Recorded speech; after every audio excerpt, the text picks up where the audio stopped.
In the all-time best list, we're up to the Rangers, and holy crap, he was a Rangers list. I could have kept going. I'm just like, you know what? That's enough. Apparently, everybody has played for the New York Rangers. At some point in time, if you're an NHL player, you got to go to the Rangers. You hate the Rangers? Doesn't matter. You got to go play for the Rangers. Phil Esposito did. So when we look at the all-time greatest from the New York Rangers, it is impossible not to notice Rod Gilbert, who was a very good player on some pretty darn good teams. And when we get into the all-time best, you know what? The early 70s, the Rangers were really, really good. They just couldn't win a Stanley Cup. And that, of course, was the storyline until 94. Now, Gilbert, all-time points leader, 1,021. He also leads them in all-time goals with 406. All-time assist leaders, Brian Leetch with 741. You can make the argument for Leetch being the absolute best defenseman that ever played for the team. But if you get into the he was a Ranger list, it's quite the list you can make up of all-time Ranger defensemen, even guys who didn't play there that long. Now, penalty minutes. Ron Greschner's the all-time penalty minutes leader with 1,226. I felt I needed to include that he played 981 games. Greschner was not a big fighter. He wasn't a guy who went out there and did, dirty crap on the ice. It was just a matter of him, being willing to defend his teammates, and he played a pretty physical style. So he got his share of penalty minutes, but he also played a lot of games for the New York Rangers. Power play goals, Camille Henry leads in the all-time list with 116. And the interesting thing with the Rangers is this is a reachable list. If you're Artemi Panarin and you're like, I can play till I'm 40, you can get on some of these lists. Absolutely. But the Rangers have frequently been trading players. And of course, I don't know how many of these players were brought in or dropped out by Phil Esposito, but when he was GM, they made a lot of trades. So, honorable mentions for your best player. You got to imagine Jean Rattel gets into that conversation. Mark Messier. And Messier, while he doesn't lead any list, I could understand if people say Messier is the greatest Ranger ever. But to me, that doesn't go to Messier. But anyways. Bathgate. Andy Bathgate gets in there. Walt Tkachuk. Steve Vickers. Vickers was there for a while. He was Rookie of the Year. He was all these great things for the Rangers in the beginning. It just kind of petered out on him. Adam Graves, got to mention Graves, and Vic Hadfield as well. And then there were a lot of players who on the 1940 team end up being Hall of Fame level. Now, of course, they wouldn't have played as many games. They don't get as high up on the all-time list. But if you're talking about all-time greatest Rangers, that 1940 team, not slouches. Not really. Now, wins, we get into goaltending, that's where Henrik Lundqvist blows everybody away. 459. 459 wins will do that. Save percentage, Lundqvist there as well. 918 shots against. Lundqvist, 25,610 shutouts. Lundqvist was 64. He has rewritten the record book when it comes to Rangers goaltending, which is good because much like their overall leaders, compared to other Original Six teams, there's some underwhelming names in there. And so the Rangers, and again, this comes down to the fact that they do trade people regularly and guys don't spend a lot of their career in New York, it seems. It definitely all adds up to some career numbers not being as high. Mike Richter, you can make the argument between Richter and Lundqvist who's better. Richter's going to get votes because of the 94 Stanley Cup. I will say this. Mike Richter was never the best goaltender during the season. During the playoffs, he was pretty darn good, though. Eddie Giacomin gets in there. Gump Worsley as well. John Van Beesbrook. And you got to mention John Davidson, because there were a couple of runs there by John Davidson that were pretty good as well as a goaltender for the New York Rangers. Gump, good goaltender on a bad team when he was Rangers goaltender. I remember doing the history videos, I want to say last summer, where we were talking about that. Or no, it would have been 2 summers ago now. Anyways, where we, I mentioned Worsley and how he was a pretty good goaltender on some pretty bad teams. And there's only so many games you can win when you're on a bad team.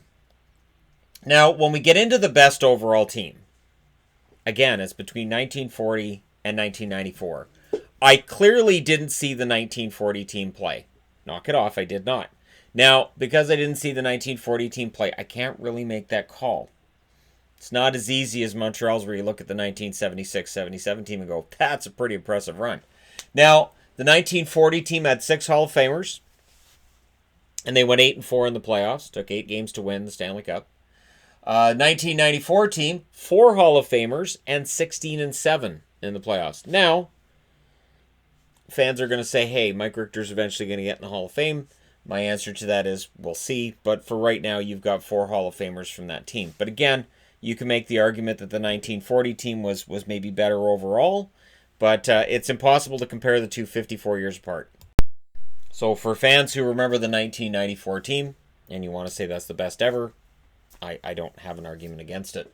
Now, most wins against any one team, Boston. Against Boston, they've won 259. Best points percentage versus San Jose, 721.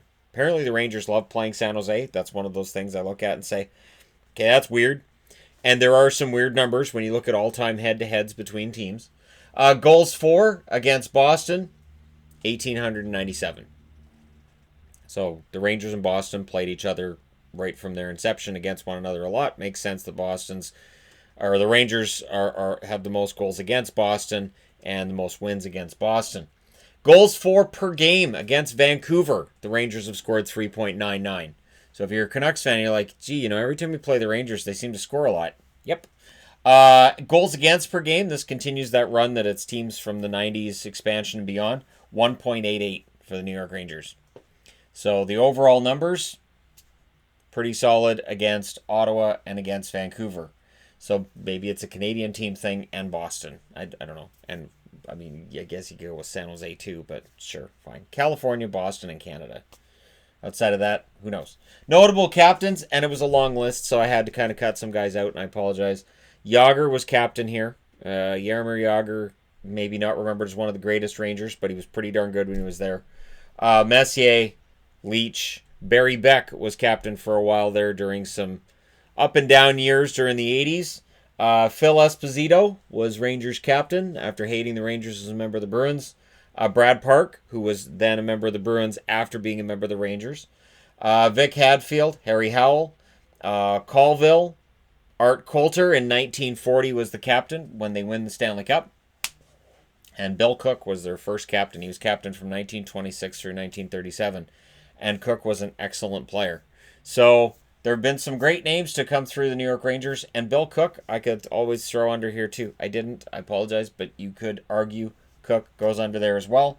Now, consecutive playoff appearances from 1978 through 1987. That's 10 seasons. They didn't miss the playoffs. And they didn't get a lot of success, though, between 78 and 87 either. There was a lot of frustration. And, of course, up until 94, those chants of 1940 were getting deafening. But when we get into the best coach and GM, it's Lester Patrick for both. He was GM when they were winning cups. He was coach for a Stanley Cup win and played as well. So you can't argue Lester Patrick doesn't belong on the board because he played. He played in net. And he played well. And they win the Stanley Cup in 1928. So he's got a cup ring as a player. So we talk about emergency backup goalie.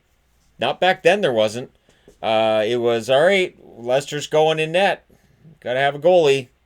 He's going in net. And I mean, that's your boss. He's not wearing a helmet or anything. So every time you look back, you see your boss looking at you. I don't know.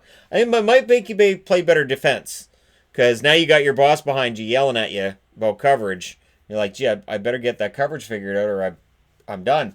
So, yeah, Lester Patrick, best coach and best GM in my eyes for the New York Rangers. And I understand people are going to want me to say Keenan. I just can't. Keenan, to me, wasn't there long enough. And then after the Stanley Cup, when he was like, all right, we want him out of here. I don't know. To me, that kind of diminishes it a little bit. And again, Patrick belongs there. He's kind of Mr. Rangers when you look at their management structure over the last century. Now, the He Was a Ranger list is obnoxious. And I didn't intend for it to be this long. Terry Sawchuk. Yep. Kirk McLean. God, it was weird when Kirk McLean was playing for the Rangers after 94 was done. And he wound down. He was a good backup for the Rangers, but it was still weird. Shane Churla. One of the toughest players I've ever seen. He actually was a Ranger for 55 games. Yari Curry was a Ranger. Glenn Anderson Craig McTavish as well. So they definitely did try to bring in as many Oilers as possible to try to recreate that magic. I don't have Tikkanen on the board, but Tikkanen was a Ranger for a while there. And again, it was the attempt to recreate the magic of the Oilers, which worked in 94. 94, there were a number of Oilers on that team when they won the 94 Cup, but then they kept trying to do it, and it was a law of diminishing returns, and it just diminished more and more every time they tried it. Eric Stahl was a Ranger for 20 games there, of course. We may remember that right now, but it's kind of easy to forget in between Carolina and his time in Minnesota. Blaine Stoughton played 14 games with the Rangers. You don't know who Blaine Stoughton is? Great mustache. That's and 50 goal scorer for the Hartford Whalers as well. Sanders Ozolinsh, yeah, he was a Ranger. Lindy Ruff, who should have retired as a Buffalo Sabre, but he did go to the Rangers. He didn't play his entire career in Buffalo. Kevin Hatcher was a Ranger. Easy to forget that. Pat Flatley, who was remembered as an Islander through the late 80s, early 90s. Yeah, he was a Ranger as well. Alexander Daig. Remember Daig. Daig was a Ranger for a while there. Tim Horton. Yes, that Tim Horton. The guy, the donuts. Yeah, Tim Horton was a Ranger. Marcus Naslund retired as a Ranger, which didn't feel right to Canuck fans everywhere that he left Vancouver, although his play with the Rangers made us feel a little bit better as Canuck fans that, yeah, it was the right decision. It sucks, but it was the right decision for both sides. Guy Lafleur, it didn't look right seeing him in a Rangers jersey. Didn't look right seeing him in a Nordiques jersey either, to be honest. But, yeah, Guy Lafleur. Pat LaFontaine, known, of course, for Islanders and Buffalo, and he was a Ranger as well. Bernie Geoffrion, Boom Geoffrion, was a member of the New York Rangers after he was done winning cups for the Montreal Canadiens. Marcel Dion retired as a member of the New York Rangers as well. Brendan Shanahan was a Ranger. That's kind of easy to forget. In and amongst everything else, Eric Lindros. Lindros' time with the Rangers was interesting, and again, it's easy to kind of forget that the further you get removed from Lindros' career. Rick Middleton started out as a Ranger before Boston picked him up. Doug Harvey was a New York Ranger, the Hall of Famer, and Ken Hodge Sr. was a Hall of Famer. And I have to say Ken Hodge Sr. because Ken Hodge Jr. played for the Boston Bruins in the early 90s. And I was like, yes, Ken Hodge Jr., this is going to be great. And then it wasn't necessarily great, but hey, it happened. So that's just a partial list. I honestly could have filled the entire board with he was a Ranger guys, where I'm like, oh, either I forgot or that's easy to forget. And just everybody played for the Rangers at some point. I had no idea that was a rule at any point in the National Hockey League. But then again, with Trader Phil running the show for the New York Rangers, it makes sense because he made trade after trade after trade, and he'd have a guy for like 10 games and go, all right, this guy's a bum, and trade him out. And wow. He was, like I said, I've said in history videos, Phil Esposito was playing NHL GM mode before it existed in EA Sports. Before we were all playing that way, Phil Esposito was ahead of the curve. So there you go. Let me know your thoughts in the comment section below as always. Don't forget to hit like and subscribe if you're browsing your way through. You just happened upon this video. Thank you guys so much for watching, for all your support during this time around the globe. And hey, stay home where you can. Stay safe as much as you can. And I will talk to you again soon.